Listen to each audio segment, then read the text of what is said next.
Olá pessoal, meu nome é Rogério Galvão, mais um Economia no Boteco. Nós estamos aqui na 10ª aula do curso básico de economia. Esse curso é gratuito, está sendo disponibilizado aqui no canal. Basta você acessar a playlist, tem todas as aulas na sequência lá, tem algumas aulas extras e essa é a 10ª aula. Antes de iniciar o vídeo, eu queria que você se inscrevesse aí no canal para que o Economia no Boteco se tornasse um conteúdo relevante para o YouTube no que se refere à economia. Comenta aí embaixo para a gente fazer aulas melhores, pergunta, tira dúvida, acessa aí embaixo e pode comentar à vontade. Like se você gostou, dislike se você não gostou, compartilha para o máximo de pessoas que você quiser. Esse curso, no mês de agosto, no mês do economista, a gente está promovendo para que você tenha acesso a conteúdos que vai facilitar a tua vida quando você estiver aqui assistindo algum convidado que vem no canal, que ele apresenta o trabalho dele, os artigos publicados, e aí vez por outra a gente se depara com termos que não são comumente usados, o conhecido economês, né? E a gente está aqui para te ajudar nisso, ok?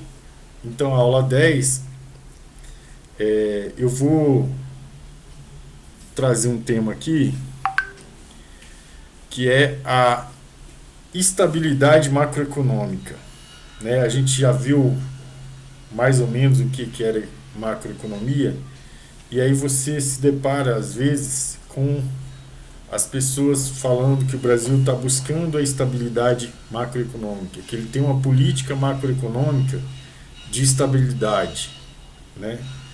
O que significa isso? Nós vamos tentar dissecar isso aqui agora. Bom, quando ele fala que está buscando a estabilidade econômica, ele simplesmente está olhando para os indicadores macroeconômicos, aqueles que a gente começou a falar, que a gente vai falar mais um pouquinho daqui a pouco, e tentando traçar uma estratégia para que ele construa uma boa reputação para os credores, para os outros países do mundo, para os órgãos internacionais, diminuindo o risco de emprestar dinheiro para o país, diminuindo o risco de investimentos aqui no país. Então é uma ideia, um eixo econômico, né, uma linha de pensamento da economia que acha que por intermédio dessa estabilidade macroeconômica você constrói essa reputação e aí você fomenta o desenvolvimento econômico do país. Bom, como é que ele faz isso? Então ele pega os indicadores macroeconômicos e tenta, por exemplo, fazer o controle da inflação. E aí o Banco Central é o órgão do governo que é responsável pelo controle inflacionário, né? Então o controle inflacionário é uma dessas metas que ele tem, e aí ele estabelece o teto de inflação que deve ter, e aí ele percorre, né, um trajeto para que essa inflação ela fique abaixo desse teto. E aí ele faz isso utilizando algumas ferramentas, por exemplo, o aumento da taxa de juros, né? Também ele tem que fazer um superávit primário. O que é o superávit primário? O governo arrecada e gasta o que arrecadou. O superávit primário nada mais é do que ele pegar toda a arrecadação e gastar menos do que ele arrecadou. Quando ele gasta menos do que ele arrecada, essa sobra que teve é o superávit primário. Para que serve isso? Para os macroeconomistas, a estratégia é você fazer coleção de superávit primário para que você amortize a sua dívida pública, interna ou externa, para que você tenha dinheiro para demonstrar o esforço fiscal que você está fazendo para o resto do mundo, para que você se crie aquela reputação que eu te falei no início. Então, além do controle inflacionário, além do superávit primário, você tem que ter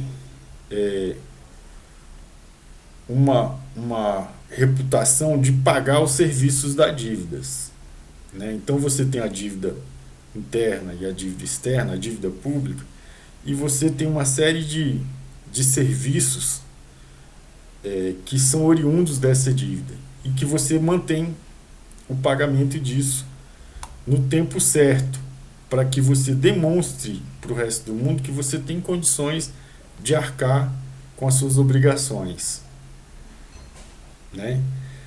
Então você tem que manter o pagamento desses serviços da dívida em dia.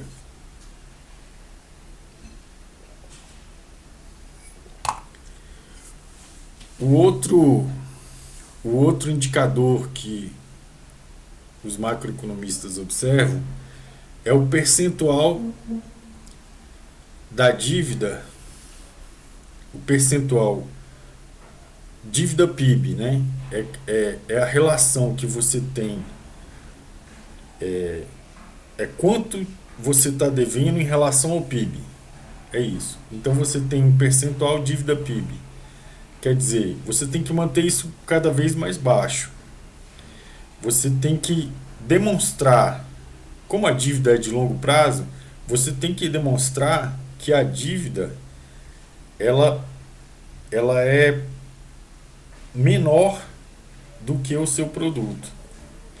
Você fazendo esse esforço, né, de superávit primário, de controle inflacionário, de pagamento da dívida, você acaba incorporando uma dívida PIB satisfatória para o resto do mundo.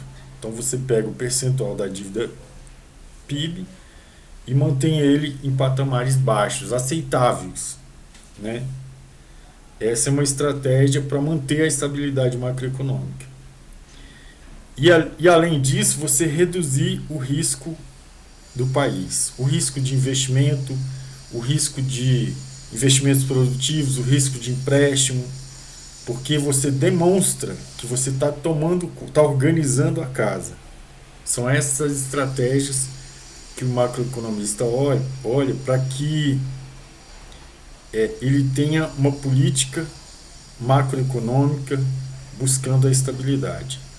Por que essa teoria, essa corrente econômica, essa corrente de pensamento está vigorando? Isso é uma corrente teórica que os policymakers adotam. Para quê? Para poder, com isso, provar para o mundo que você é um país que tem uma reputação boa e que os investimentos podem vir para cá, que as pessoas podem emprestar dinheiro para você, que você vai manter tudo em dia, que você vai pagar e que você tem condições de pagar no longo prazo. Você mantém uma boa reputação. E o que acontece quando tudo dá certo? Você fomenta o desenvolvimento econômico, você fomenta investimentos na agricultura, na indústria e nos serviços. E aí você cresce, primeiro, que é manter o crescimento econômico, são PIBs, né, cada vez maiores, né? Você tem a produção cada vez maior e aí você vai crescer economicamente. E depois você faz esse fruto advindo dessa produção, desse aumento recorrente da produção, ele é distribuído para a população, diminui a pobreza, melhora a condição de trabalho, o acesso à educação, à saúde e tudo mais. Então você tem desenvolvimento econômico. É nisso que que os macroeconomistas estão apostando. Então, a estratégia de estabilidade macroeconômica, a política macroeconômica de estabilidade, é tudo isso que eu te falei aí hoje. Beleza? Isso aí você encontra nos livros de macroeconomia. Tranquilo? Então essa foi a contribuição do Economia no Boteco, da aula de hoje, aula 10. Curta aí o vídeo, compartilha, avisa para todo mundo que esse curso de economia básica é gratuito. Esse curso vai poder te ajudar na sua vida, e se você for fazer concurso público que tem economia, ele já está te dando grandes dicas. Valeu, até a próxima.